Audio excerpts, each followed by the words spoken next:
Bon, j'espère que vous êtes prêts. Aujourd'hui, on va envoyer du très lourd. Je vais vous présenter mon top 10 des small caps les plus intéressantes à acheter aujourd'hui. On va aller voir ensemble, évidemment, du Parex sur laquelle j'ai plus de 30 000 $. Si vous me suivez sur YouTube, vous la connaissez forcément. C'est une boîte qui a explosé à la hausse, mais qui est toujours extrêmement intéressante. Ensuite, je vous ai sélectionné 3 entreprises dans le secteur maritime, mais qui sont totalement différentes. Par exemple, la première, ça va être Global Ship Lease. C'est une entreprise qui va posséder une flotte de navires et qui va les louer. Juste pour vous donner l'idée, cette entreprise-là, uniquement sur les contrats qui sont déjà signés, donc sur leurs navires qui sont déjà loués, et ça représente en termes de cash qu'ils vont recevoir, donc c'est déjà signé, 50% de la market cap actuelle. Ensuite, on ira voir Hug Autoliner. Donc là, c'est une entreprise qui va posséder des navires et qui va les exploiter. Des navires, donc des espèces de ferries pour les voitures. Et on ira voir ensuite une entreprise qui s'appelle BS6, j'allais dire Shipbuilding, mais ça dépend si vous avez le ticker à Singapour, parce que c'est une entreprise qui cote à Singapour, et en fait qui va posséder des chantiers navals et qui va construire les navires. Donc c'est un petit peu l'équivalent d'acheter les pioches, on va dire, à la rue vers l'or, pendant la rue vers l'or. C'est vraiment une super bonne entreprise pour les 10, 15, 20 prochaines années. Ensuite, on va aller voir du Riverstone Holding, excellente entreprise à Singapour, qui va vous permettre de vous exposer sur le secteur des semi-conducteurs. Donc là, je vous ai mis le site internet. Donc c'est une entreprise qui va fournir et qui va fabriquer les gants pour ce qu'on appelle les clean rooms. Donc ça va être les laboratoires de fabrication, par exemple TSMC.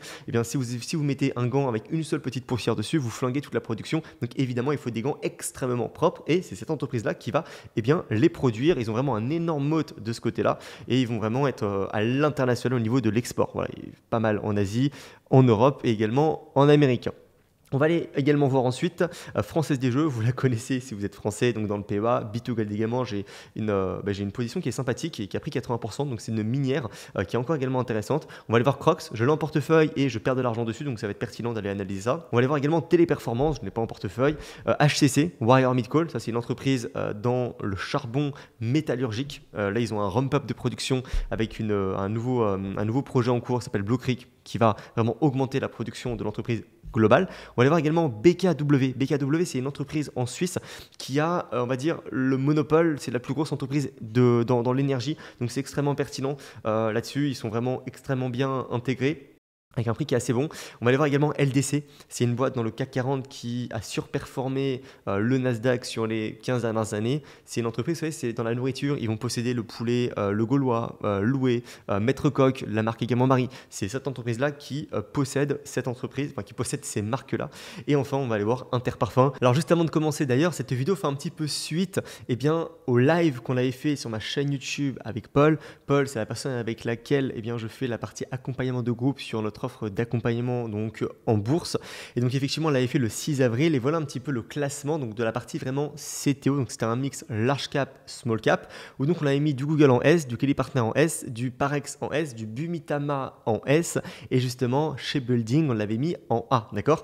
Donc c'est des boîtes qui ont toutes explosé chez Building. Donc voilà, ça a pris 70%. Bumitama qu'on avait mis en S exactement, donc en avril, on était exactement ici, ça a pris 50%. Du Google sur lesquels donc moi j'ai 100 000 € d'exposition sur Google et uniquement la partie call que j'ai acheté m'a permis de faire plus de 20 000 € de plus-value donc sur ce live-là. Voilà, pareil, ça a pris 62%. Et Parex, évidemment, l'une de mes énormes convictions qui, quand on avait fait le coaching là, le 7 avril, a pris pareil 55%. Donc, c'est juste un petit peu pour vous recontextualiser, on va dire, la puissance de la maîtrise des options, des rapports annuels, de la valorisation.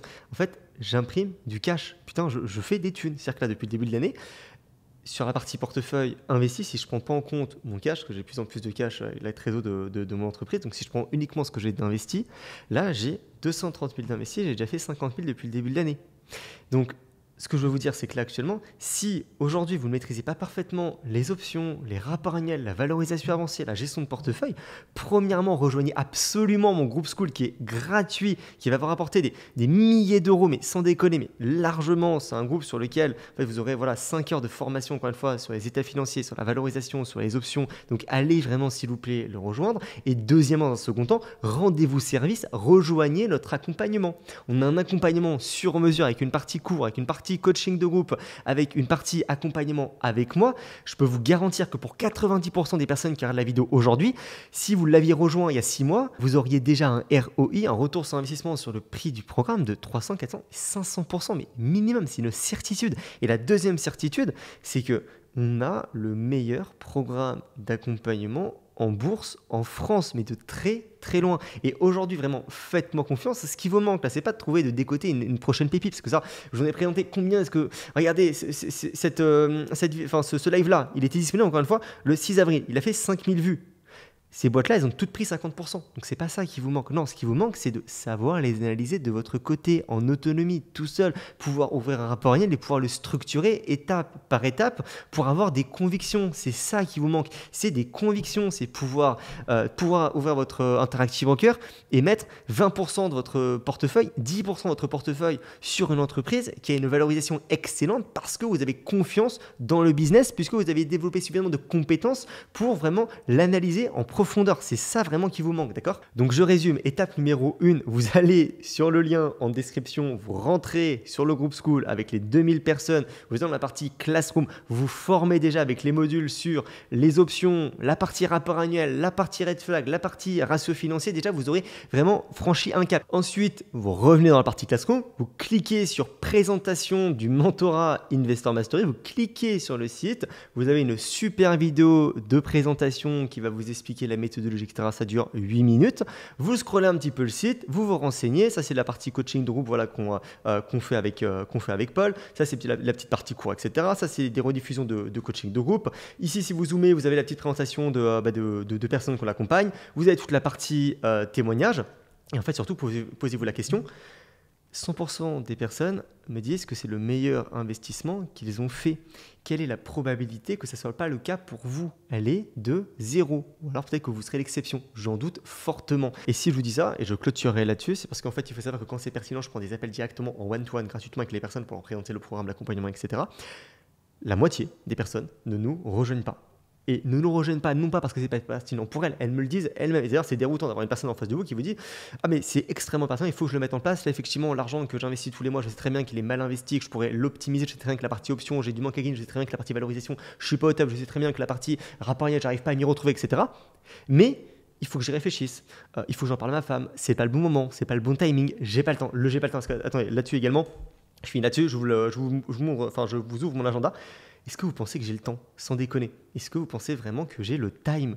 J'ai des journées de 16 heures sur la partie... Enfin, je bosse 16 heures par jour. Et j'ai des personnes qui littéralement me disent « Léo, je ne peux pas allouer 3 heures par semaine à mes investissements alors que j'ai investi tous les mois. » Donc là-dessus, sincèrement, si vous ne pouvez pas allouer 3 heures par semaine à vos investissements, allez sur un ETF, remettez-vous en question. Et je ne sais pas ce que je peux faire pour vous, quoi, sans déconner. C'est vraiment, et c'est à moitié un coup de gueule que je vous passe, parce que, en fait, j'avance à une vitesse dans ma vie. Là, vu comme c'est parti, dans 1 an, je peux partir à la retraite pour le fin de mes jours. D'accord? Et j'ai littéralement des gens en face de moi qui ont 40 ans, qui ont 45 ans, qui ont 50 ans et qui ne remettent rien en place, qui me disent il faut que j'y réfléchisse, alors que c'est les mêmes personnes qui, littéralement exactement, mais je dis littéralement parce que c'est le cas, qui, parfois j'ai des personnes en appel qui me disent ah mais tiens j'ai mis 10 000 balles sur une entreprise, je ne l'ai même pas analysé parce que j'ai vu qu'il y avait un YouTuber qui en parlait ou j'ai vu qu'il y avait un analyste qui en parlait. Et après pour une fraction de ce prix-là, pour être autonome sur le reste de sa vie, pour savoir les options, les rapports, les états financiers, ah là ça y est, là il faut faire réunion de famille, il faut réfléchir, il faut se poser pendant des mois, etc. Mais vous réfléchissez à l'envers. Et si je vous dis ça, c'est parce que je peux me permettre de vous le dire, parce que actuellement dans les performances en bourse, dans mon business, dans la vie de tous les jours, j'avance, d'accord? Voilà, donc parenthèse fermée là-dessus, c'était un petit peu la parenthèse, mais je pense que c'est nécessaire de le faire, parce que je ne le fais pas assez et personne ne le fera à ma place. Ok, on est parti. Alors, je rappelle le concept. Toutes les entreprises que je vais mettre en S, c'est des boîtes extrêmement pertinentes et intéressantes au prix actuel. Et plus on va vers le D, plus évidemment c'est pourri et moins c'est intéressant actuellement en termes vraiment de valorisation et de business dans sa globalité. Alors, je vous propose de commencer par la partie vraiment maritime sur ces 3 entreprises-là. De ce côté-là, eh bien, je vous ai fait, on va dire, des slides, présentation vraiment du secteur pour vraiment vous puissiez vous avoir beaucoup plus de connaissances et de compétences dans vraiment le secteur maritime qui est un secteur extrêmement pertinent, je trouve, surtout avec les cycles que l'on peut en avoir et les opportunités qu'on peut en avoir, on l'a bien vu, on va le voir ensemble. Alors premièrement, je vais vous faire une vue d'ensemble sur Kourou Focus. Là, c'est l'entreprise qui va donc posséder les porte-conteneurs et les louer. On parle d'une grosse margine de 54%, d'une net margine de 53%, d'un ROE de 26% et d'un ROIC de 17%. Extrêmement qualitative. Ensuite, l'entreprise de construction, grosse margine de 32%, net margine de 30%. Alors c'est normal, c'est de la construction, donc on a des marges plus faibles. Mais attention, 29% de marge nette dans de la construction, c'est juste énorme, d'accord? Et un ROE de 30%. La rentabilité est exceptionnelle sur cette entreprise. Et enfin, Hug Autoliner, mais là on va nuancer puisque on a donc effectivement une net margin de 43% avec un RE de 49%, mais on est vraiment en haut de cycle. Et d'ailleurs, qu'est-ce que l'on veut dire quand on parle de haut de cycle dans ce type de secteur? En fait, pour vous donner une idée, Hug Autoliner, c'est ce type de navire. C'est ce qu'on appelle des navires PCTC, donc qui vont être spécialisés dans le transport de voitures. D'accord? Donc ça, c'est ce que possède Hug Autoliner. Évidemment, ce n'est pas le seul. Il y a d'autres navires comme Hug Autoliner, enfin d'autres sociétés qui possèdent également des flottes de navires. Pour vous donner une idée, Hug Autoliner, on en possède 40 des navires.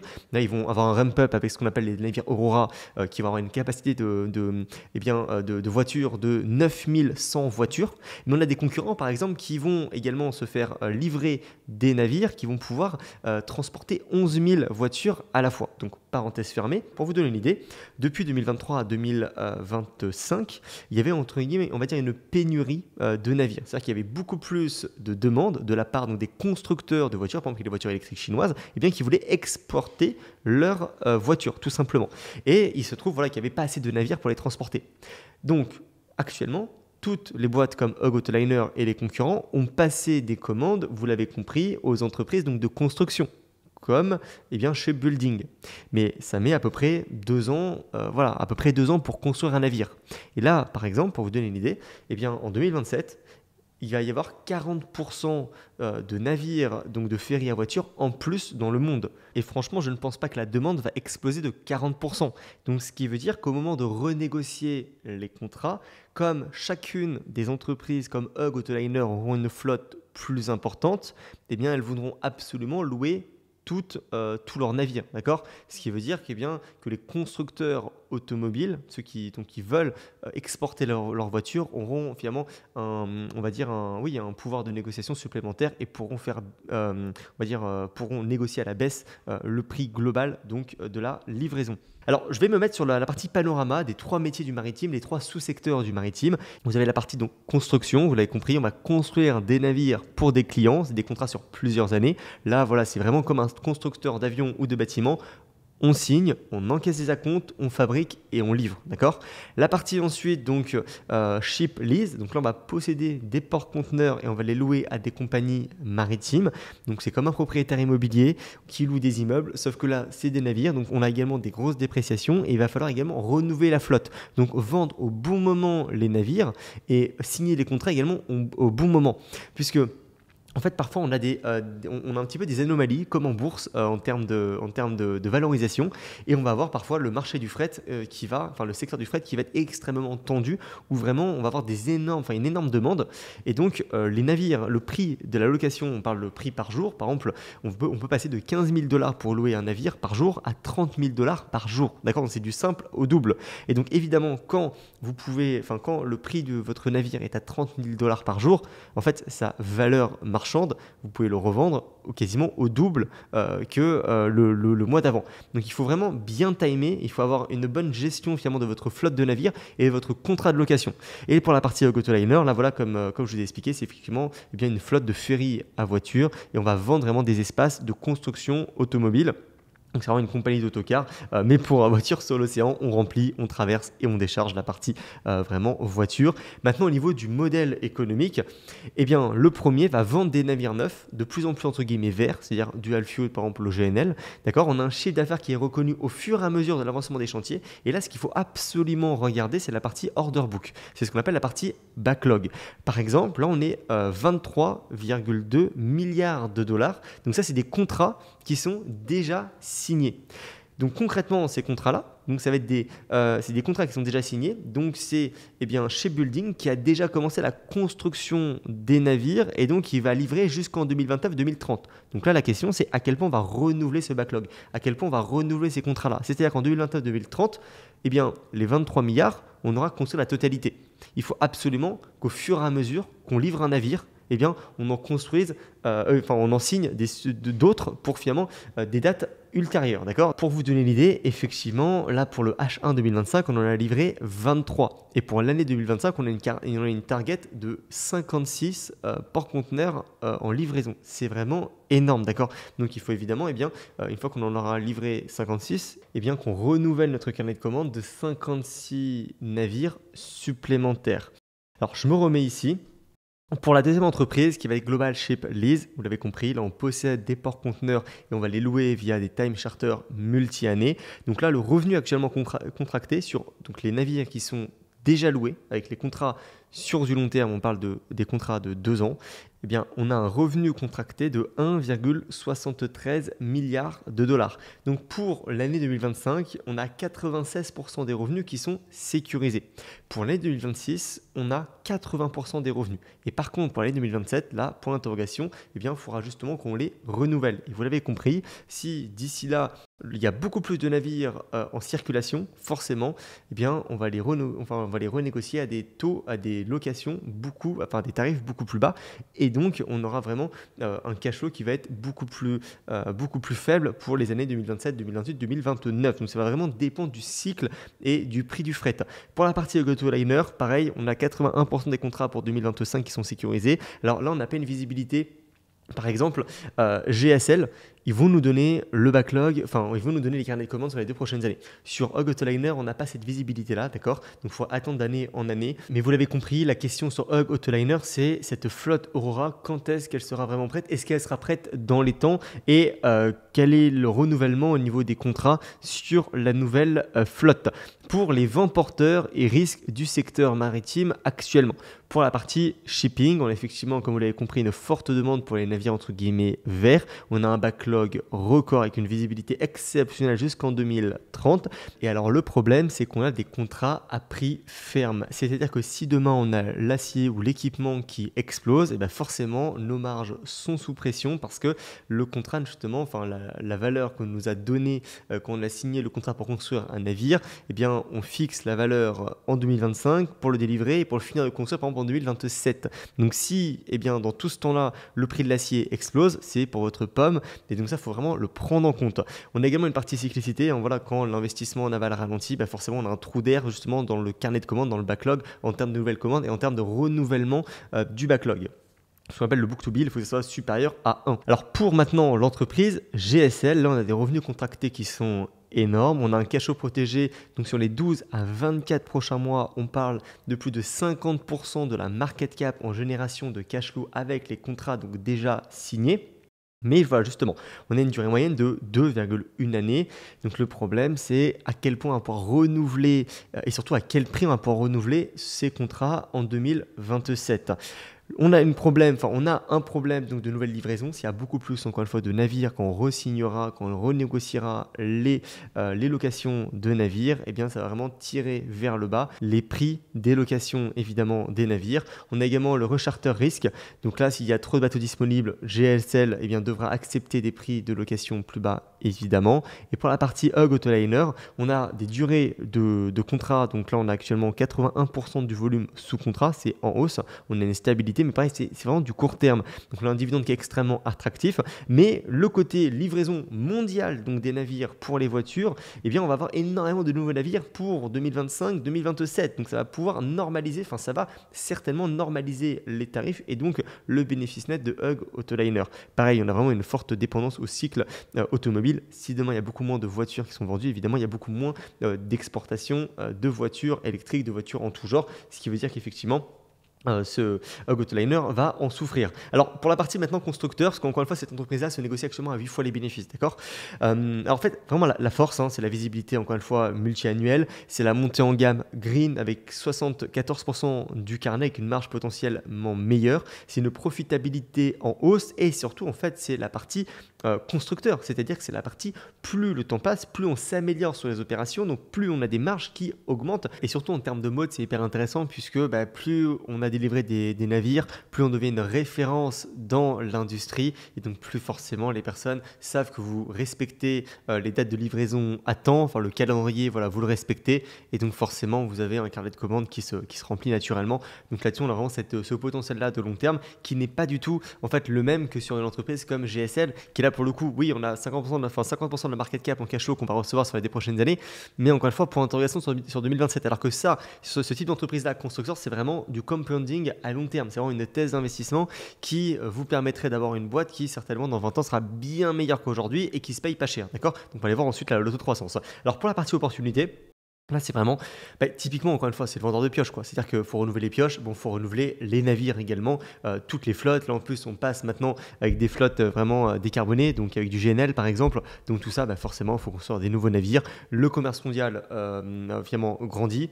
Les navires existants, ils se déprécient, donc il faut également les renouveler comme ce que j'ai marqué, ce qui fait qu'on a effectivement en fait tout le temps des nouvelles commandes qui sont passées. Même chose par la partie partenariat, on améliore également par exemple l'ingénierie. Pour la partie faiblesse, on a des contrats, vous l'avez compris, quasi fixes. On a un risque donc de coût sur la partie devise, sur la partie matière première. On a également une dépendance au flux de nouvelles commandes pour remplir, on va dire, la dimension 2028-2030. Mais je pense qu'ils vont bien s'en sortir là-dessus. Et au niveau de la menace, c'est la partie géopolitique, commerciale, tarifs douanières, etc. Notamment avec Trump, si on commence à avoir des pays beaucoup plus protectionnistes, évidemment, ça pourrait un petit peu en pâtir. Mais de toute façon, on a une boîte qui est à Singapour. Donc, je pense que selon moi, le moteur du monde, c'est l'Asie sur les 10, 15, 20 prochaines années. Ce qui veut dire qu'on n'aura pas excessivement, je pense, de problèmes de ce côté-là. Et par contre, effectivement, on a une concurrence asiatique qui est assez forte, notamment Corée, Japon et Chine. On pourra le voir dans un instant. Donc, niveau de lecture investisseur, c'est vraiment l'industriel. C'est-à-dire que la clé, c'est exécuter un énorme carnet, donc entre guillemets vert, sans dérapage de coûts. Donc là, on va vraiment suivre un volume et le mix de livraison, la marge brute, les nouvelles commandes et la partie renouvellement 2028-2030. C'est ça qu'il faut vraiment suivre sur cette entreprise. Ensuite, sur la partie donc Global Ship Lease, les forces, vous l'avez compris, c'est vraiment les flux de trésorerie quasiment sécurisés sur les 2 prochaines années qui sont vraiment massifs. Les opportunités, c'est la partie vague d'inefficience. C'est que peut-être qu'avec de la chance, justement, quand on va renégocier tous les contrats, le marché du fret sera vraiment en tension et on pourra les renégocier à des prix extrêmement avantageux. Pareil pour la partie arbitrage de la flotte, c'est à ce moment-là où en fait il va falloir vendre des navires. Et pareil, quand on va renforcer la flotte, ça va être des moments où le prix du fret va être très très faible. Où là en fait le prix des navires sont beaucoup plus faibles. Donc en fait, il faut vraiment demander au management qu'il essaye de timer les cycles, ce qui est extrêmement difficile. Mais si vous avez une vision de long terme, ils y arrivent globalement assez bien. C'est-à-dire, voilà, les règles de base, vous achetez vos navires quand les prix de location sont très faibles, mais c'est également là où vous avez le moins de cash possible. Donc c'est pour ça qu'il faut avoir vraiment une gestion de la trésorerie assez fine. Il ne faut pas commencer à verser tout en dividende dès que vous êtes en haut de cycle, puisque après en bas de cycle, vous ne pouvez pas justement renouveler votre flotte. Donc c'est ce type de management, voilà, vraiment qu'on leur demande. La partie faiblesse, voilà, le risque de relocation. Pareil, la partie flotte nécessite des arbitrages, voilà, d'achat-vente pour rester compétitif. C'est ce qu'on vient de voir ici, mais en fait, c'est des faiblesses et également des opportunités. Ça dépend si votre management est compétent ou pas. Et la partie menace, c'est un carnet de porte-conteneurs très élevé en 2025-2026 qui met vraiment une pression vraiment énorme sur justement cette partie-là. Il faudrait vraiment que le commerce mondial explose davantage pour compenser l'augmentation des nouveaux porte-conteneurs qu'il va y avoir de disponibles en plus sur le marché. D'accord ? Et le lecteur investisseur, là, c'est vraiment voilà, un bailleur. On encaisse des loyers déjà signés aujourd'hui, mais on doit renégocier demain. Donc on va suivre au niveau des métriques dans les rapports. Ça va être les jours ouverts par année, le taux des nouveaux contrats, la valeur des navires, donc la net asset value, et évidemment la dette. Voilà. Là, ici, je vous ai mis le détail que j'avais pris. Évidemment, tu vois, si on prend là donc les contrats qui sont déjà signés, d'accord, ça nous donne à peu près 400 millions de free cash flow d'ici 2026. Et si je prends 2027, ça fait à peu près donc 550 millions de free cash flow pour 2027. Là, actuellement, on se négocie à 1 milliard de market cap. Donc, ça fait quand même du cash, quoi. Et là, ici, on se négocie quasiment à une fois la valeur comptable. Alors, la valeur comptable, c'est bien plus que ça. En réalité, quand on était sur les $20, on s'est négocié tout simplement à quasiment une fois le cash sécurisé sur long terme. extrêmement pertinent, d'accord? Donc c'est pour ça en fait c'est des secteurs qu'il faut alors ici après en avril vous allez me dire c'était pas la seule entreprise qui était extrêmement pertinente. Vous voyez moi j'ai acheté Google avec des calls, j'ai fait plus de 120%, 150% là maintenant de plus-value par exemple. Donc il faut également remettre en perspective que oui, là c'était pas cher en avril, mais il y avait plein d'autres opportunités en avril, d'accord? Par contre, là, ça a augmenté, par exemple, voilà, de 80%. Il faut comparer ça aux nouvelles opportunités qu'on a actuellement. Sur la partie large cap, on n'a plus grand chose à se mettre sous la dent quand même. Et la partie Hug Autoliner, donc là, la force, c'est la nouvelle flotte Aurora donc, qui va rentrer là directement en opération. C'est la partie couverture élevée, donc on a 81% qui est sécurisé avec quand même une bonne visibilité. La partie opportunité, eh bien, ça va être la décarbonation premium sur des navires entre guillemets propres. Donc hausse des parts également des contrats multi-annuels. Donc là, on a la stabilité et c'est vrai que les contrats sont à chaque fois en hausse. Les faiblesses, c'est un besoin de financer le ramp-up Aurora. Donc il y a un capex important. On a financé la majorité avec de la dette, une minorité avec de l'equity qui est d'ailleurs uniquement la compte. En fait, ils ont mis la compte en cash, en equity et après le reste, c'est de la dette. Donc effectivement, il va falloir rembourser ça. Les frais d'intérêt vont augmenter également. Et si on a un bas de cycle, on va avoir les intérêts qui vont être élevés avec le capex qui va être élevé. Donc on peut un petit peu souffrir à court terme. Niveau des menaces, ça va être l'arrivée massive de nouveaux navires pour jusqu'en 2027, ce qui vraiment pose un risque de renouvellement de tous les contrats. Donc là, c'est vraiment un opérateur, c'est-à-dire qu'on va devoir regarder, est-ce qu'on remplit au max ces ferries? Donc là, par exemple, sur les nouveaux Aurora, est-ce qu'on va remplir les 9100 places, d'accord? Est-ce qu'on va réussir à verrouiller des contrats à des bons prix, maîtriser la partie carburant, la partie coût? Et donc voilà, on va vraiment suivre le volume contracté, les taux d'utilisation, les livraisons, donc le calendrier Aurora et la partie efficacité carburant. C'est ça que l'on va devoir regarder. Je vous fais une petite checklist sur donc, la partie industrielle constructeur naval. Donc là, ça va être l'order book, vous l'avez compris, la marge brute extrêmement pertinente. On veut une marge brute qui s'améliore quand on achète un industriel. Livraison versus plan, donc il faut respecter le calendrier. Là-dessus, on est vraiment dans les temps sur cette entreprise-là. Les nouvelles commandes.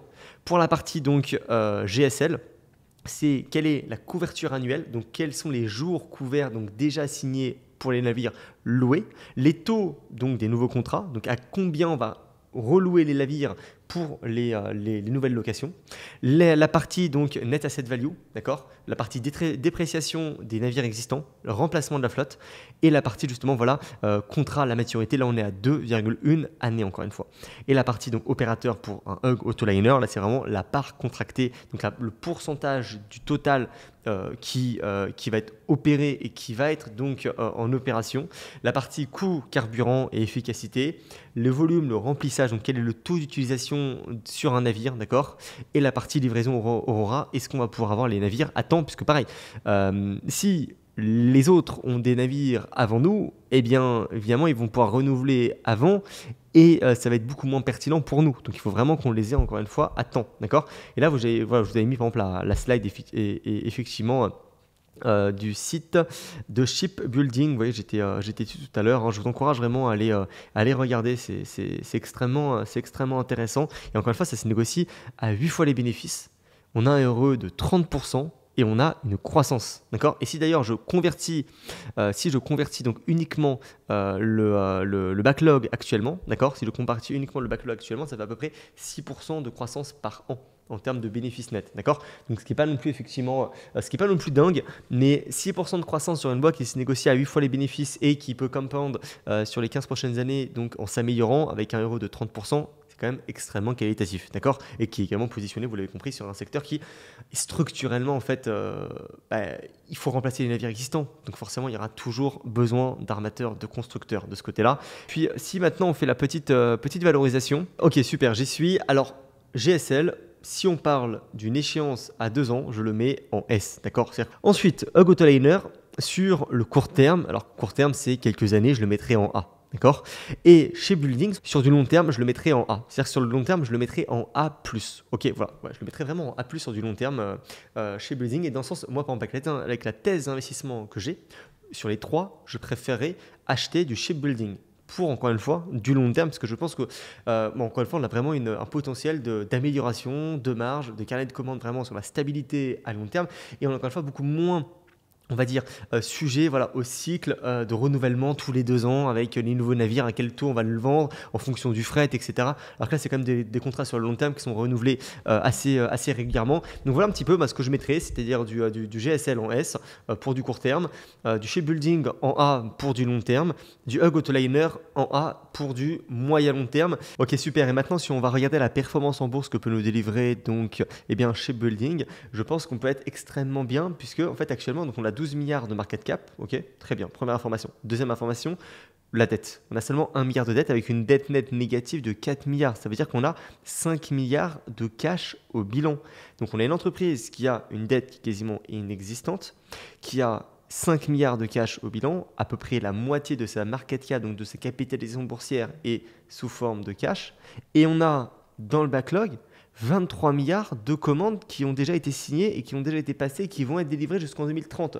Donc moi je pense qu'on va avoir une sorte de ramp-up ou une sorte d'augmentation du bénéfice net jusqu'en 2027. Et si on arrive à donc si on arrive à renouveler le book-to-bill, le backlog supérieur à 1, donc ça veut dire à chaque fois, par exemple, chaque année, si l'année N, eh bien, on encaisse 5 millions, enfin 5 milliards donc, de commandes et qu'on en refacture 6, 7, 8, là c'est exceptionnel. Et dans ce cas-là, on pourrait vraiment avoir d'une part donc, voilà, le free cash flow qui se maintient, on va dire, sur 2 milliards, donc voire 1,5. Et si on a 1,5 divisé par donc, la market cap de 12 milliards, ça vous fait quand même 12% de rendement sur le prix actuel. Alors après, évidemment, on voit qu'on ne le reverse pas en dividende et qu'on le met au cash. Mais en fait, ça c'est typique des entreprises Singapour. Par exemple, là, pareil, j'ai été sur donc, Riverstone, on y vient dans un instant. Pareil, c'est une boîte en fait qui avait, bon, par rapport à sa market cap, énormément de cash. Pareil, c'était une boîte qui avait 500 de cash avec une market cap de 1 milliard. Donc pareil, 50% de la market cap en cash. Là, on a carrément une dette qui est de 0, même pas 0,1. On n'a pas de dette. On n'a pas de dette.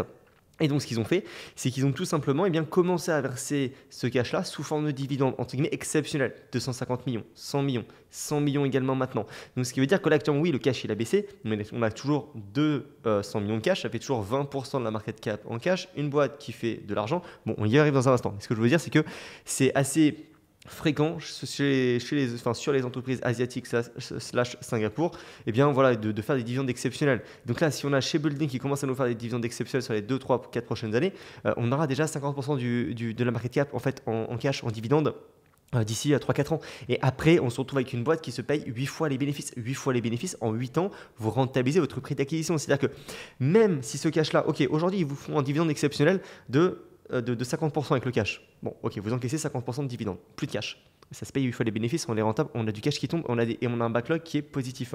Ça veut dire que vraiment, le risque que vous prenez est extrêmement faible. Après, c'est vrai qu'on ne va pas avoir une croissance qui va être énorme en termes de pourcentage de revenus. Vous voyez parce que je ne sais pas si vraiment, je pense que ça va également un petit peu se normaliser cette partie commande. Alors, mais quand je dis normaliser, c'est simplement que la croissance va arrêter d'exploser.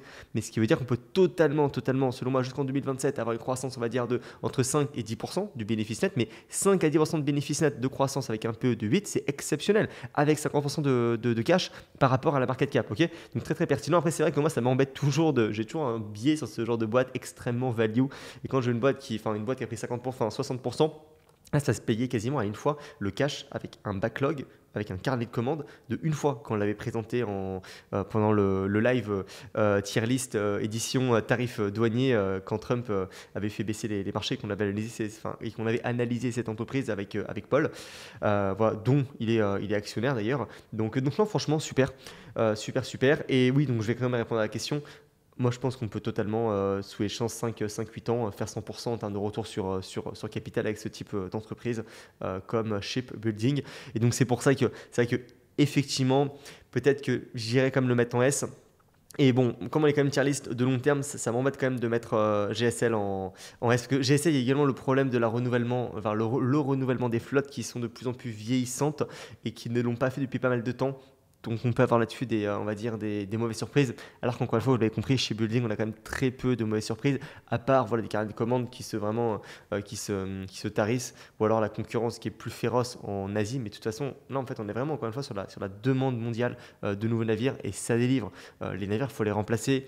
Ils sont encore une fois 74% sur de l'énergie verte pour des nouveaux navires, on l'a vu GNL. Donc là, franchement, super thèse, et je l'aimerais, parce que si je ne mets pas chez Building en S, finalement, je ne vais pas mettre grand chose en S, d'accord. d'accord? Donc voilà, je mets ça en S. Riverstone. Alors pareil, je vais commencer par le mettre en A. Donc Riverstone, je vous rappelle, c'est l'entreprise qui donc va va fabriquer des gants pour l'industrie des clean rooms, donc semi-conducteurs, et également healthcare, donc tout ce qui va être les gants pour les infirmières. Alors ça, c'est un peu pourri, d'accord? Quand je dis pourri, c'est d'un point de vue business, c'est-à-dire que, eh bien, pour vous donner une idée, si vous prenez un chiffre d'affaires de 1 milliard, d'accord? Eh bien, en termes de chiffre d'affaires, il y a 25 milliards, il y a 250 milliards, donc il y a 25% du chiffre d'affaires qui est pour les clean rooms et 75% pour les healthcare, donc pour les gants, infirmières, etc. Ok. Maintenant, quand on descend dans le bénéfice net, on a 70% du bénéfice qui est dû justement au clean room et que 30% aux gants infirmières, aux gants service de la santé. Parce que justement, la partie clean room, on a des marges qui sont exceptionnelles parce qu'on a un mode qui est énorme. D'accord? C'est la même chose que les autoroutes chez Vinci. Ça ne correspond à même pas 5% du chiffre d'affaires, mais ça correspond à 25% du bénéfice net. D'accord? Parce qu'on a des marges qui sont exceptionnelles. Ok?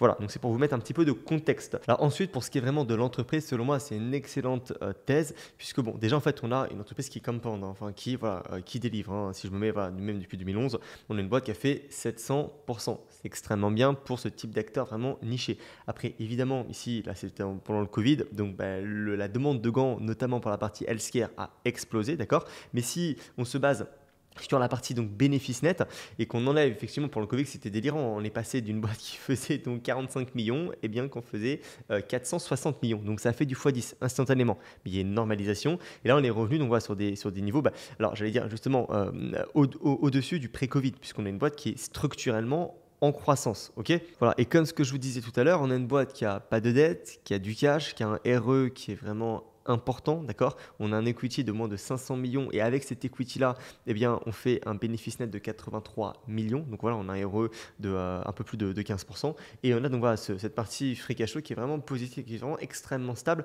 en augmentation, d'accord? Là, il faut enlever la partie vraiment BFR ici de moins 14 millions.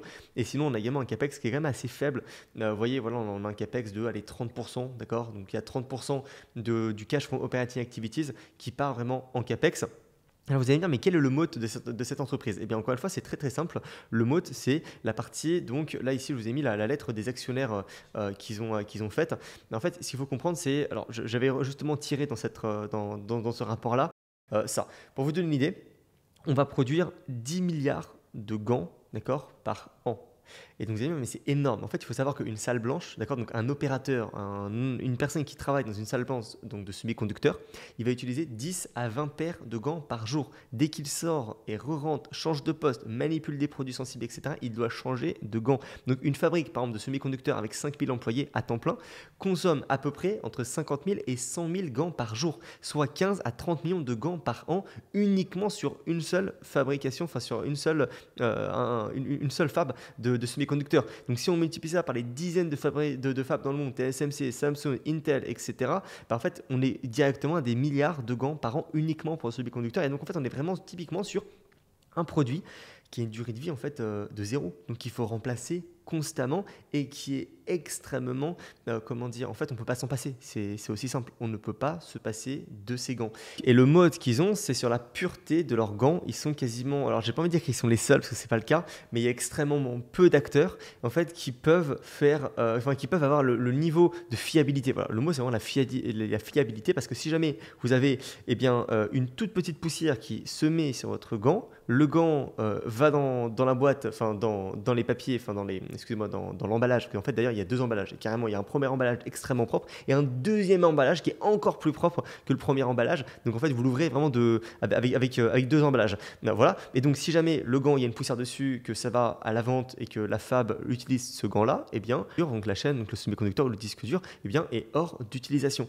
Donc, ce qui veut dire que quand vous êtes une fab, par exemple, vous n'allez pas commencer à les traiter avec un nouvel entrant. Vous voulez avoir, en fait, une personne qui fait ce travail-là depuis de nombreuses années. Et Riverstone, on on est établi depuis 1989 et c'est l'une des entreprises avec le plus haut taux finalement justement voilà, de fiabilité, c'est-à-dire que gant après gant, boîte après boîte, année après année, vous n'avez jamais de problème. Donc en fait, il est vraiment là leur motte. Alors juste avant de passer sur la partie valorisation, si vous allez dans le site internet de Riverstone Resources ou Holding, eh bien vous allez par exemple dans Quality et là vous avez tous les tests qu'ils doivent faire pour justement que leurs gants soient éligibles et pour que leurs gants soient commercialisables et surtout soient achetés. Tout simplement, ça fait pas mal de tests et c'est des tests extrêmement rigoureux, précis, d'accord.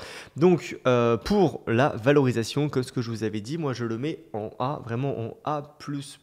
Pour la simple raison qu'on a quand même ça au prix actuel un peu de 15. Et un peu de 15, mine de rien, bah, c'est pas donné c'est pas donné. Je pense que si on a un scénario optimiste, on va dire ouais, neutre / optimiste. En fait, là, ils construisent des nouveaux, si je me remets sur l'investor presentation. Ok, dans la fin de 2024, ils ont finalement complété 6 nouvelles lignes de production pour la partie Clearroom et 3 pour la partie Healthcare, donc des gants. Voilà, et il y en a également qui vont arriver en 2025. En fait, également, cette entreprise-là, eh bien, plus le temps passe, plus elle augmente ses capacités de production, tout simplement. Pour vous donner une idée, on va produire encore une fois 10 milliards de gants par an chez Riverstone, d'accord. Des concurrents, notamment Top Glove, donc Glove gants en anglais, qui vont produire 40 milliards, qui ont une target à 40 milliards. Encore une fois, le marché est énorme, hein, vous l'avez compris, avec la demande est tout simplement énorme en termes de gants. Voilà. Donc écoutez, en termes de si je pars voilà justement sur donc un taux de croissance selon moi de 8% par an, ok, avec actuellement un PE de 15, oui, c'est pas cher, mais c'est pas non plus exceptionnellement pas cher. Mais c'est vrai que je trouve que c'est une entreprise, encore une fois, c'est vraiment une pépite que je vous présente dans le sens où très très peu de personnes la connaissent et ça vous permet encore une fois de vous exposer au secteur des semi-conducteurs sans être vraiment corrélé vraiment à ce secteur. Parce que même si demain les semi-conducteurs baissent, le temps de fermer toutes les fabs, etc., ce qui va être très très peu probable, en fait, il faut toujours autant de gants, d'accord. Donc oui, la demande va légèrement baisser, mais déjà, eux, ils ont des carrés de commandes sur du très long terme également. Donc là, allez vous renseigner sur l'entreprise. Donc là, franchement, c'est une thèse qui est excellente.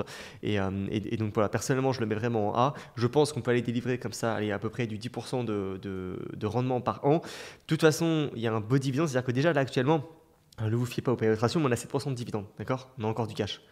Et on a un free cash flow qui est massif. Donc, tous les cas, c'est une boîte qui va vous verser entre 5 et 7%, je pense, de dividendes par an, avec en plus la croissance. Donc voilà, je pense qu'on est vraiment pas mal. Et encore une fois, le format fait que je ne peux pas approfondir. Et d'ailleurs, même là, j'approfondis beaucoup trop puisque la vidéo fait déjà quasiment 40 minutes et on n'a vu que 4 entreprises, donc ça ne va pas du tout. Je vais passer sur B2Gold. Alors, pour vous mettre du contexte, je vais détailler en 5 minutes l'entreprise. Alors, personnellement, j'en suis encore une fois actionnaire. J'ai un PRE là sur la ligne verte. Voilà, comme d'habitude, excellente entreprise. Alors, là également, c'est marrant puisque c'est une boîte qui quand même perd 900 millions de bénéfices nets et qui pourtant prend 80% en bourse, qui pourtant je l'ai en portefeuille et vous me connaissez, je ne vais pas acheter des boîtes pourries, d'accord. Donc, c'est pour ça, là également, je vous encourage à développer vos compétences là-dessus. Même chose, pareil, c'est un peu le bénéfice net de Parex, il s'est effondré parce qu'encore une fois, eh bien, quand vous avez un niveau de profondeur suffisant sur la partie vraiment analyse financière, rapport annuel, etc., eh bien, il faut savoir mettre de côté cette partie-là et se focaliser sur les opérations, se focaliser par exemple sur les mines en exploration, en exploitation, sur les prochains projets, sur le netback pour Parex, sur le AISC pour B2Gold. Le AISC, c'est le All-in Sustainability Cost, c'est le coût de production par once d'or. Par exemple, sur B2Gold, on a un coût de production par once d'or de 1500. En bourse, on est à plus de dollars par once d'or. La renta est exceptionnelle, mais malgré ça, il y a un bénéfice négatif. Pourquoi ? Parce qu'il y a des actifs. Parce qu'en fait, il faut vraiment comprendre chacune des lignes du compte de résultat pour voir pourquoi exactement on est en négatif. Est-ce que c'est vraiment justement, j'allais dire, un négatif, vous avez compris, mais en fait, en réalité, non. D'accord. Donc en fait, c'est pour ça il faut absolument que la partie, comme je le dis souvent, la partie quantitative dans vos analyses doit représenter maximum 5% de vos analyses. Le reste, c'est le qualitatif. C'est la partie rapport annuel, conférence call. C'est cette partie-là qui va encore une fois vous permettre de comprendre les chiffres. D'accord. Alors, l'avantage sur B2Gold, c'est qu'on a vraiment un site internet qui est exceptionnel. C'est un site internet qui a été fait par un mec qui a investi à long terme. Donc ça c'est super. Là-dessus, on ne peut pas leur enlever ça.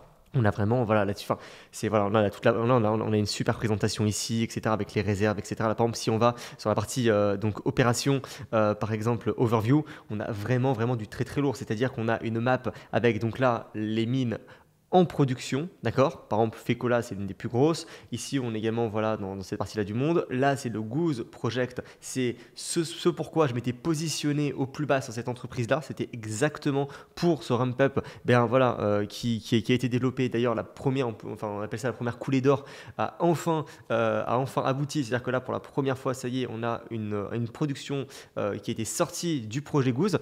Et là ensuite, là, c'est la partie exploration. Les nouvelles mines pour justement compenser le déclin structurel des mines existantes. Voilà. Et ce qui est super, c'est que par exemple, si on va sur donc Black River, mais si par exemple je vais sur la partie Goose Project, eh bien on a vraiment tout le détail, etc. Donc c'est vraiment super, on a toute la map par exemple. Nous ce qui nous intéresse c'est vraiment cette partie là par exemple. Donc c'est au nord du Canada. Et d'ailleurs en fait c'est extrêmement... le marché en fait il y a eu un risque puisque pendant la moitié de l'année là-bas il fait moins 50 degrés donc vous ne pouvez pas acheminer vos engins etc. Tout est gelé donc c'est vraiment pas évident à y accéder. Donc c'est pour ça que comment dire les investisseurs avaient un petit peu avec des craintes sur ce projet là. Mais en fait le management de l'entreprise, c'est pour ça que c'est la partie minière, le management est extrêmement important. Mais en fait ils avaient déjà exploité, ils avaient déjà en fait géré ce type de projet-là dans des conditions soit dans le désert, par exemple au Mali, soit justement dans des conditions d'extrême température élevée ou voilà justement froide. Donc franchement c'est super. Là vous avez également toute une section justement pourquoi investir dedans. Et sinon, ce que je vais faire, ça va être beaucoup plus simple parce qu'en fait, il faut savoir que cette entreprise-là, donc je l'ai achetée exactement en août de l'année dernière. Et en fait, on avait fait justement un coaching de groupe avec les membres qu'on accompagne pour la présenter. C'est ce qu'on fait à chaque fois. On va mettre une entreprise en portefeuille. Donc ça, évidemment, on le fait en privé. Donc mettez sur pause. Et si vous voulez faire l'analyse de votre côté, là, voilà, c'est ce type. Là, juste avec ça, si vous mettez sur pause là, chacune là, des différentes timelines, vous essayez de répondre à ces questions-là dans la partie rapport annuel, dans la partie conférence call. Et c'est ce type d'analyse qui va vous permettre justement de savoir ce que vous achetez, d'accord? Et de savoir exactement ce que vous avez en portefeuille. Et sinon, là justement, en fait, nous, une fois qu'on a des entreprises en portefeuille, chaque trimestre, on fait les updates de ces entreprises-là, donc tous les rapports trimestriels. Et là, justement, c'était le dernier rapport. Donc ça, on a fait ce coaching-là, il n'y a même pas 2 semaines, avec toute une partie DCF avec tous les membres. Et donc pareil, je vais me baser sur ces slides-là, d'accord?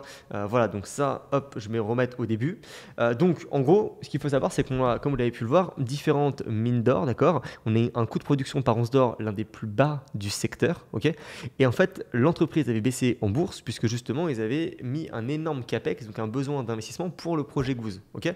Mais en fait, ils avaient audité le projet Goose et on savait déjà que ça allait ajouter 30-40% de la production globale que B2Gold a actuellement, en plus avec le projet Goose. C'est exceptionnel, d'accord? C'est vraiment exceptionnel. Donc voilà, bon, tout ça, je passe. Performance opérationnelle Fecola, on a eu des news extrêmement positives. La production a augmenté de 13% par rapport au Q2 de l'année dernière. C'est super, c'est pour ça que le prix a explosé en bourse. Pareil, la partie Philippines, c'est beaucoup plus petit chez B2Gold, mais on a eu du plus 14%, ça délivre. La teneur est très très stable, hein, donc la teneur en or. La récupération est excellente, donc ça s'est amélioré. Et le prix, pareil, est excellent. Ensuite, la partie donc, Nanibi, pareil, on a eu du plus 7% ici. Alors ça a changé de page, excusez-moi, je me remets ici. Donc j'ai dit plus 7% et surtout on a une récupération de quasiment 99%. C'est exceptionnel. Et on a le coût de production par once d'or, regardez un petit peu, il a baissé de 21%. C'est juste parfait, c'est parfait, d'accord? On veut vraiment un coût de production par once d'or qui baisse et là il a pas baissé, il s'est effondré, d'accord? Il s'est effondré. Donc, ce qui fait qu'effectivement, comme Paul l'a marqué là sur la présentation, on est parmi les plus bas du portefeuille sur ce projet-là. Donc, en fait, c'est pour ça que le prix en bourse il est explosé, puisque chacun des projets en exploitation, en développement, c'est amélioré, d'accord? Et c'est amélioré vraiment positivement. Et c'est ça vraiment que l'on cherche. Et c'est vrai que c'est extrêmement, on va dire, on pourrait dire gratifiant d'acheter une boîte. En fait, c'est simple. Enfin, c'est ça qui est vraiment extrêmement, le travail paye. Le travail paye, surtout sur la partie small cap, c'est que vous voyez, en espace d'une seule année, ça fait même pas 1 an qu'on l'a mis en portefeuille. Voilà, en une seule année, eh bien, vous pouvez avoir votre scénario qui se valide ou qui ne se valide pas. Et c'est pareil sur Parex. D'ailleurs, on va y arriver dans un instant. Vous allez voir que même avec l'explosion du prix en bourse, c'est toujours intéressant.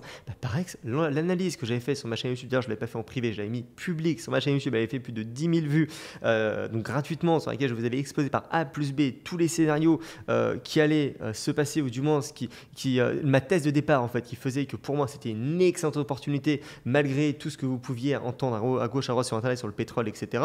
Bon ben tout s'est parfaitement déroulé comme ce que j'avais prévu, et faites-moi confiance, je ne suis pas un devin, d'accord, je prévois pas le futur, et si je vous dis ça, c'est que évidemment que vous aussi vous pouvez faire pareil, vous aussi vous pouvez le mettre en place, mais par contre certainement pas, probablement pas avec le niveau que vous avez actuellement là en investissement sur la partie raparier, sur la partie option, etc., etc. Regardez, et quand au début de vidéo je vous disais qu'on a le meilleur programme d'accompagnement en France, parce que imaginez, c'est ce type de coaching de présentation, on les fait chaque semaine. Ensuite, à la fin des coachings de groupe, on a des sessions de questions-réponses où on échange ensemble. Après, il y a du coaching avec moi en one-to-one. Il y a une partie cours.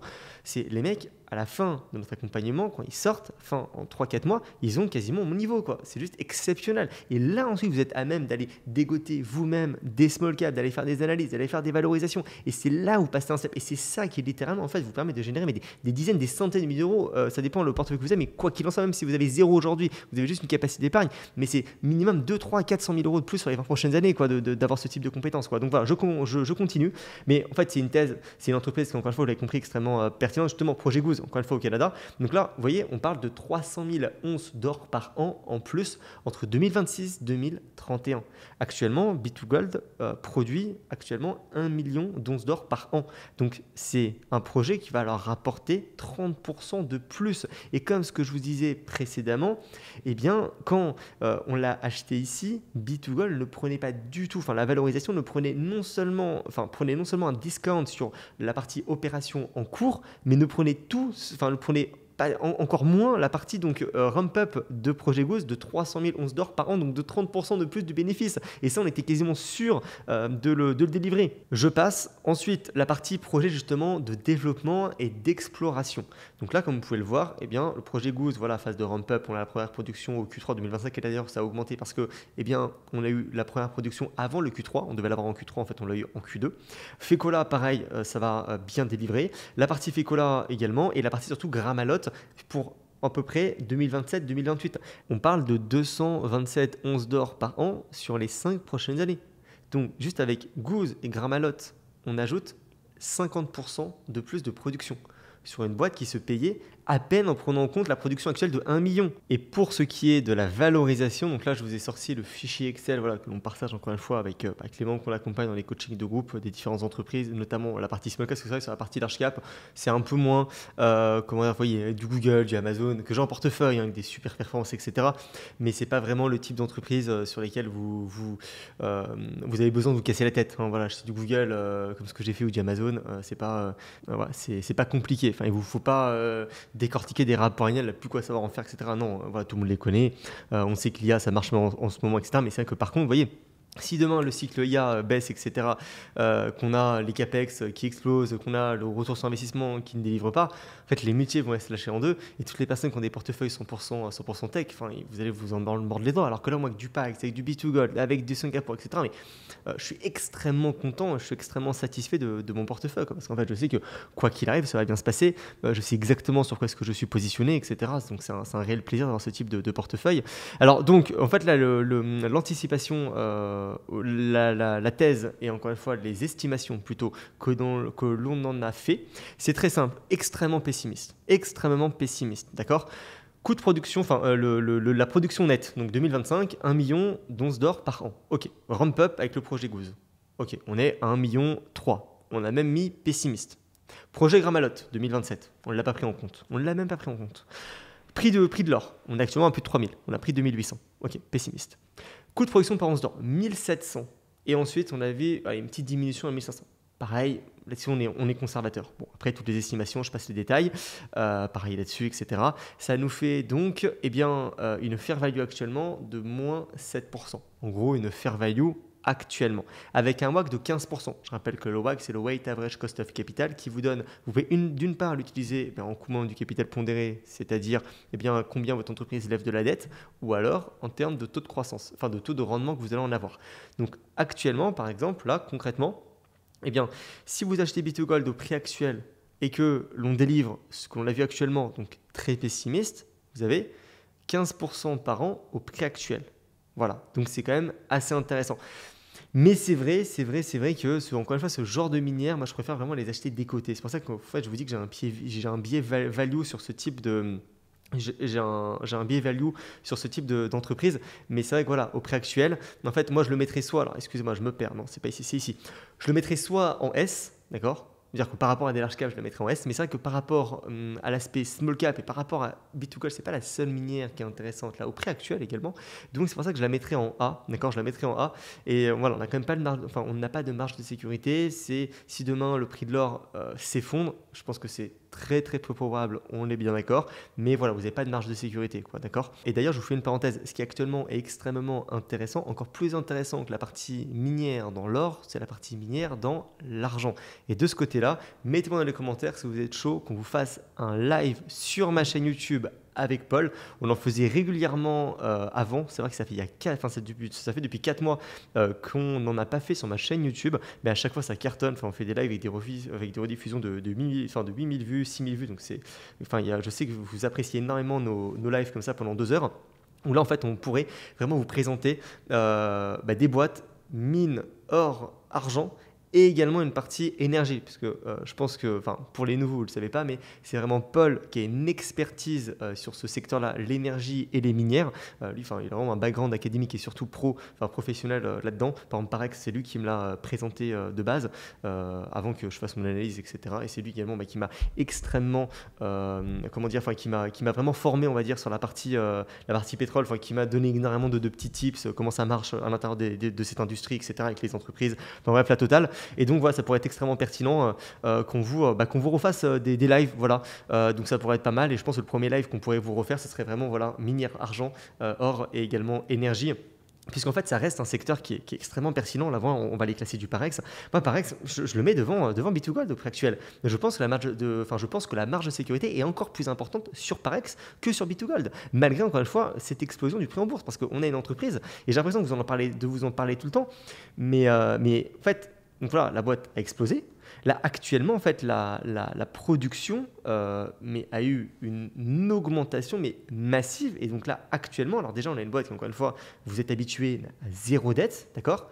Un equity de quasiment 3 milliards, donc une valeur comptable de 3 milliards. On a un prix en bourse à 1,6 milliard, à ce qu'on appelle un netback par baril de pétrole de $35, donc une rentabilité par baril de pétrole de $35, à une production de nombre de barils par jour de 45 000. Alors, ça ne vous parle pas du tout, mais ça fait quand même du cash. Ça fait en fait là le montant de cash que vous voyez, à savoir 500 millions de cash de ce côté-là. Et en fait, pareil, là, le bénéfice net, regardez, s'était effondré. On l'avait détaillé ensemble. Report d'impôt. Impairment, c'est une dépréciation d'actifs, d'accord? Ça ne remet pas en compte le cash. Ça, c'est ce qu'on appelle encore une fois des non-cash items. Donc, qui sont directement, vous voyez ici, plus 200 millions, plus 250 millions. Donc, finalement, votre cash à court terme ne diminue pas. Regardez, 1 milliard, 1 milliard 28. Alors ça, le cash a diminué parce que le baril du pétrole s'est effondré. Donc c'est les opérations, c'est pas le compte de résultat. Mais voilà, 500 millions, 780 millions de cash from activities. On est à 1,6. Je l'ai acheté à 1 milliard sur les $12 personnellement. Et donc non seulement on a ce cash-là, mais en plus de ça, rappelez-vous sur Parex, la thèse de départ, c'est qu'on a quasiment, si on prend uniquement les réserves qui sont actuellement chez Parex, qu'on appelle dans l'industrie pétrolière des réserves 1P, donc c'est des réserves sur lesquelles on est sûr à 90% de pouvoir récupérer le nombre de barils correspondant dans les réserves correspondantes, on a actuellement, si on prend le revenu net, 3 milliards. Uniquement sur les réserves qu'ils ont déjà en cours. C'est un petit peu comme si, vous voyez, le projet Goose, par exemple, on prévoit, on l'a vu ensemble, 300 000 onces d'or par an jusqu'en 2031.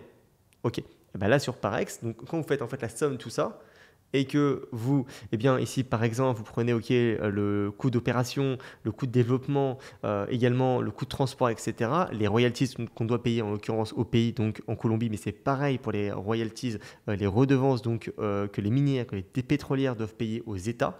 Il faut savoir que le pétrole, l'or, c'est une ressource en fait qui appartient à l'État, enfin au pays dans lequel et là-dessus donc il faut payer des royalties. Bref, je vous passe les détails. Et bien quand vous actualisez ça, vraiment la gestion c'est sans les actualiser, sans mettre de taux d'intérêt, enfin sans mettre de taux d'actualisation, vous avez 3 milliards. Donc c'est-à-dire qu'on est quasiment en fait chez Parex. Si le prix du baril de pétrole reste à $60 comme ce qu'il est actuellement, on sort 3 milliards de bénéfices nets sur les réserves qu'on a déjà. Et encore une fois, Parex on augmente les réserves. Vous voyez, là, je vous avais mis donc toute la. Ça, c'était la grosse présentation justement que j'avais fait sur ma chaîne YouTube. Hop, hop, hop, hop, hop. Ici, comme ce que je vous avais très bien mis, eh bien, ça, c'était vraiment toutes les zones chez Parex, etc. Mais en fait, voilà, je me dis que vous la connaissez certainement, et si vous êtes nouveau sur ma chaîne YouTube, déjà là, avec l'introduction de 9 minutes, il y a peu de chances que vous soyez encore, que vous soyez encore là. Mais si vous êtes encore ici, évidemment, allez sur ma chaîne YouTube, vous tapez Parex, vous aurez des grosses analyses détaillées. Mais en fait, ce qu'il faut que vous reteniez, c'est que ça n'a pas bougé. Le dernier trimestre que l'on a eu, il était extrêmement positif, et depuis ce dernier trimestre-là, j'ai fait une vidéo sur ma chaîne YouTube quand le trimestre était publié. Donc voilà, typiquement ici, quand on était sur les 15, on est remonté sur les 17. Et donc en fait, il faut savoir que moi, je pense qu'on peut avoir un scénario optimiste avec 52 000 barils de pétrole par jour, d'accord, d'ici donc 2026.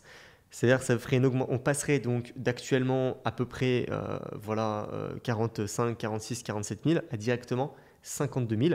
Et donc forcément, en termes de bénéfice net, ça nous ferait à peu près un bénéfice net sur Parex. Alors je me mets ici, je prends directement l'operating income de 629. Si on passe de 45 à tout simplement 52, ça fait une augmentation de 15-17%. Donc si je fais 629 plus allez, 17% d'augmentation, eh bien, ça vous fait un operating income de 735 millions. À ça, on va aller enlever ensemble le operating income. Eh bien, à part la dépréciation, l'impairment, normalement, il n'y en a pas. Et il n'y a pas d'intérêt parce qu'on n'a pas de dette. Donc, on va simplement enlever la partie taxe. Là, on a eu un report d'impôt, mais si on prend une base de taxe de 15%, bon, en fait, voilà, on a, j'arrondis, pessimiste, 600 millions de bénéfices nets. Si ensuite on augmente de la dépréciation de 300 millions, je pense que ça va rester comme ça. Donc finalement, 6 plus 3, ça devrait faire du 9. Voilà, moins on va dire le capex qui va être, j'arrondis, à 400 millions. Ça vous fait 9 moins 4, 5. Donc ça vous fait à peu près 500 millions de free cash flow. Vous voyez, vraiment dans les grandes lignes. Je pense que le mot c'est à l'arrache, mais c'est ce qu'il faut faire dans les valorisations pour que même dans les grandes lignes, vous voyez bien que ça coche les cases.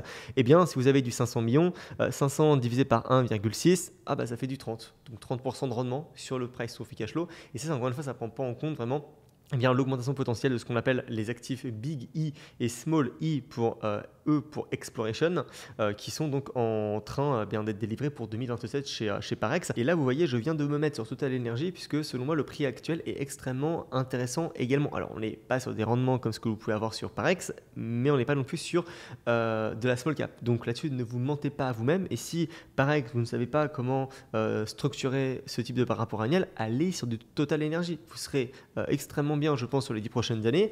Et c'est une excellente entreprise, d'accord? Parce que sinon, vous pouvez vraiment vous faire peur sur du Parex. Là, si vous commencez à rentrer avec des belles positions et que ça rebaisse de 20-30%, voilà, ça peut le faire vraiment extrêmement rapidement, quoi. Si demain, pareil, en Colombie, on a les taxes qui réaugmentent, puisque là, le gouvernement colombien, en 2026, va y avoir des réformes, et bien pareil, si les taxes réaugmentent, peut-être qu'on va avoir des taxes 15-20%. Peut-être que le baril de pétrole va encore stagner sur les $60. Peut-être que finalement, la partie exploration de Parex va être extrêmement décevante. Donc si on a tous ces facteurs-là qui rentrent en compte, on peut très bien avoir du Parex qui stagne voilà, sur ces niveaux-là pendant encore 1, 2, 3 ans, même maintenant les analystes ils ont remis à jour, ça c'est toujours exceptionnel. Voilà, regardez nos amis les analystes, ils nous ont remis ici du 4,57 divisé donc le prix actuel de $17. Et bien voilà, ils anticipent maintenant 26-27% par an en termes de bénéfices nets en 2028 de rendement sur Parex, alors qu'à 6 mois, 1 an, tout est à la baisse, tout est à la fin du monde sur le prix du baril de pétrole, etc. etc. Donc c'est vrai que là-dessus, moi je ne prends jamais ça en compte, sachant que pareil, si vous bossez en finance, si vous connaissez un petit peu, c'est vrai que c'est quand même toujours les stagiaires qui font les valorisations, les valorisations, les DCF, donc voilà, c'est pas très très pertinent, quoi. Voilà. Et puis en fait, et même quand c'est des personnes qui vont être compétentes, par exemple si c'est des grosses entreprises, ça va être des analystes qui ont un track record, si on peut dire ça comme ça.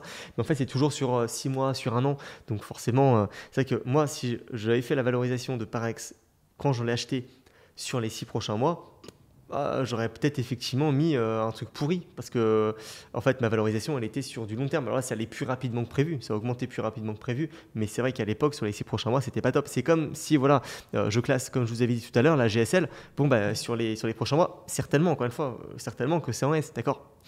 Mais par contre, après 2027, va falloir renouveler ça. Les navires, il va falloir également les renouveler.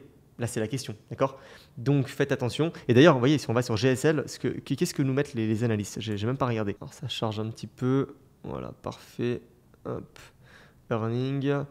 Ouais, bah écoutez, bah ouais, alors ils ne nous mettent pas d'explosion, ils nous mettent voilà du 10, effectivement, en carnet de commande. 2027, là, ouais, voilà, ils mettent des incertitudes. Donc là, non, là, je suis à peu près en ligne. Alors, par contre, voilà, ils sont très très pessimistes hein, sur là, selon eux, ça va être slashé en deux en 2028, GSL. Voilà. Mais vous voyez d'ailleurs, c'est pour ça que c'est intéressant d'aller voir vraiment bah, la partie rapport annuel, puisque bah ça, en fait, voilà, vous pouvez maintenant le comprendre. Vous savez pourquoi là, ça va continuer jusqu'en 2026, même normalement 2027, parce qu'il y a 80% donc signé, on l'a vu ensemble jusqu'en 2027. Mais après, effectivement, il va falloir le relouer. Et là, c'est à vous de voir, en fonction de la flotte qu'ils ont, en fonction des concurrents qu'il y a, en fonction du nombre de navires qui vont être construits et donc délivrés pour cette année-là. Est-ce que vous pensez qu'ils vont relouer la moitié de leur flotte, ou du moins relouer toute leur flotte, mais à un prix 50% en dessous, d'accord? Et c'est ce type de questions que vous devez vous poser et vous devez essayer de répondre. Et parfois, vous n'aurez pas la réponse. Il y a plein d'entreprises sur lesquelles je n'ai pas la réponse, mais n'investissez pas dessus. Vous voyez, j'avais fait une analyse sur ma chaîne YouTube sur Novo Nordisk dès janvier pour dire que c'était une entreprise que je n'appréciais pas et du moins, en fait, j'avais pas suffisamment de prédictibilité, de visibilité pour investir dessus. Bon, ça a baissé. Alors ça, c'est un mauvais exemple parce que de mémoire, UNH, ça a bien augmenté justement. UNH, c'est une boîte sur laquelle, pareil, j'ai tapé dessus. C'est une boîte que j'apprécie pas. Voilà, justement. UNH, j'ai fait la première vidéo en mai pour dire que c'était une mauvaise boîte. Elle a perdu 30%. Elle a tout repris. Bon, elle a moins 7%, mais c'est pareil. Elle a explosé à la hausse. Là, concrètement, c'est une boîte qui a pris combien qui a pris 50%. Même Warren Buffett est rentré dessus. Mais en fait, ce que je veux dire, c'est que ce qui est compliqué à accepter en bourse et à comprendre, c'est que vous pouvez avoir des boîtes pourries qui perdent de l'argent, qui font des performances juste exceptionnelles en bourse. Et vous pouvez avoir des boîtes qui sont médiocres ou du moins qui sont pas top, qui font également des bonnes performances et également des boîtes qui ne correspondent pas du tout à vos critères et qui vont également faire des bonnes performances, d'accord? Mais ça, en fait, faut pas le... Comment dire? Paul dit tout le temps, il faut choisir ses regrets. Voilà, donc je reprends souvent cette phrase. En bourse, il faut choisir ses regrets.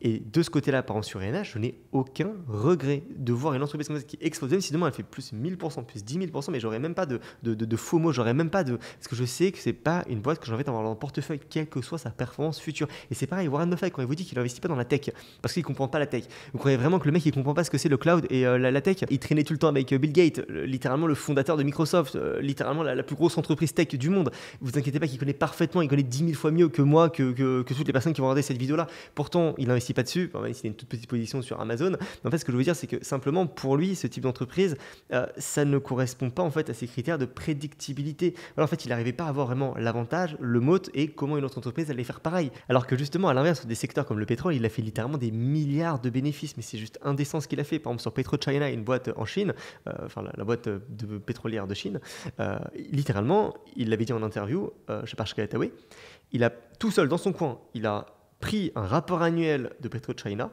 il l'a lu, il a demandé l'avis à personne, il a investi dessus. Il n'est même pas allé voir le board ni rien, etc. Il a investi dessus comme ça avec uniquement le rapport annuel de l'entreprise. C'est pareil sur Parex si vous. En fait, c'est des boîtes qui sont suffisamment simples pour vous mettez devant le rapport annuel, regardez les réserves, regardez les marges, regardez le netback, etc. Qu'est-ce que vous voulez qui se passe mal? À part, par exemple, en Chine où il y a une révolution, à part en Colombie où il y a une révolution. D'accord? Mais voilà, donc c'est ce type d'entreprise que lui va rechercher. Du moins, c'est ces critères fondamentaux. Ça va être par exemple la prédictibilité et un business sympa à comprendre. Pour d'autres personnes, ça va être autre chose. Après, il y a plein d'investisseurs 100% tech qui s'en sortent extrêmement bien et d'ailleurs beaucoup mieux que la moyenne avec les performances qu'on en a actuellement. Mais vraiment, mettez-vous dans la tête que vous pouvez très bien avoir, accepter que des entreprises vont exploser, ça ne correspond pas à vos critères, et c'est pareil, pas de problème, j'ai l'impression de dire des évidences quand je vous dis ça, mais c'est important parce que c'est vrai qu'en bourse, ça peut vite vous peser un petit peu sur le moral de voir des boîtes tout le temps exploser alors que vous n'êtes pas dessus, etc. Non, par contre, là pour le coup, si vous analysez une boîte, si elle coche vos critères, que vous ne l'achetez pas et qu'elle explose, là remettez-vous en question. Là effectivement, il y a quelque chose qui ne va pas. Et ça m'arrive, ça vous arrivera. Enfin, c'est évidemment, ça fait partie de l'investissement justement. Mais il faut qu'à chaque fois, faut se remettre en question à chaque fois. Il faut voir pourquoi est-ce qu'on n'a pas mis assez sur B2Gold. Moi, j'ai pas mis assez sur B2Gold. Vous voyez, B2Gold, je l'ai en portefeuille, etc. Mais par rapport à mon portefeuille, j'aurais pu mettre beaucoup plus. Bon, je suis dedans, j'ai une super plus-value, c'est très bien. Sur Google, c'est pareil. Bon, même si avec les options que j'en ai, etc., j'ai une énorme position.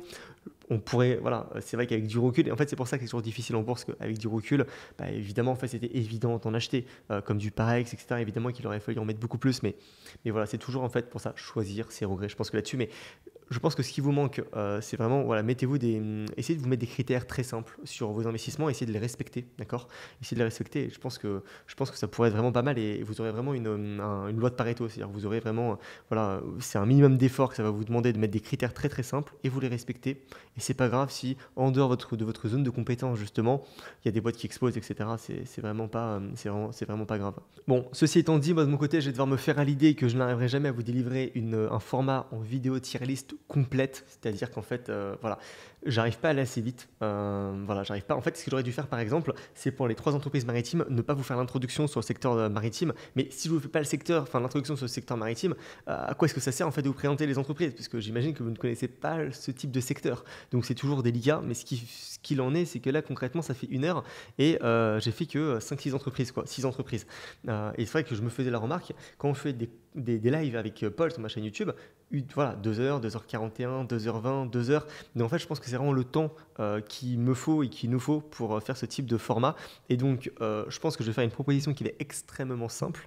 C'est en fait de finir cette tier list en live avec Paul sur ma chaîne YouTube, soit ce lundi ou mardi, donc dans 3-4 jours, ou alors dimanche prochain. Et en plus, on l'enrichira avec une partie small cap minière, argent et pétrolière, des autres boîtes comme Parex, également boîte charbon, là vous avez déjà du HCC, extrêmement pertinent, voilà, et on va quand même trouver des boîtes à mettre en D, puisque là à part du téléperformance, allez, on va quand même être gentil. Et justement là-dessus, proposez-moi dans les commentaires des boîtes qui peuvent être pertinentes selon vous dans l'argent, l'or et également l'énergie actuellement, ou même d'autres boîtes, parce qu'il nous faut d'autres boîtes, parce que si on fait un live sur YouTube, c'est un live qui durera 2 heures, 2 heures et demie, donc on aura le temps de voir pas mal d'entreprises. Donc mettez-moi en fait toutes sortes de small cap, et puis de toute façon je ferai le tri de mon côté. Je pense que ça ira beaucoup plus simple. Encore une fois, la règle est très très simple, des small cap qui gagnent de l'argent, qui ont des bonnes thèses, sur lesquelles vous avez déjà fait juste un minimum de recherche, et qui selon vous sont pertinentes. Et là pour le coup, on ira faire de l'analyse, ça va être super. Donc vous mettez ça en commentaire.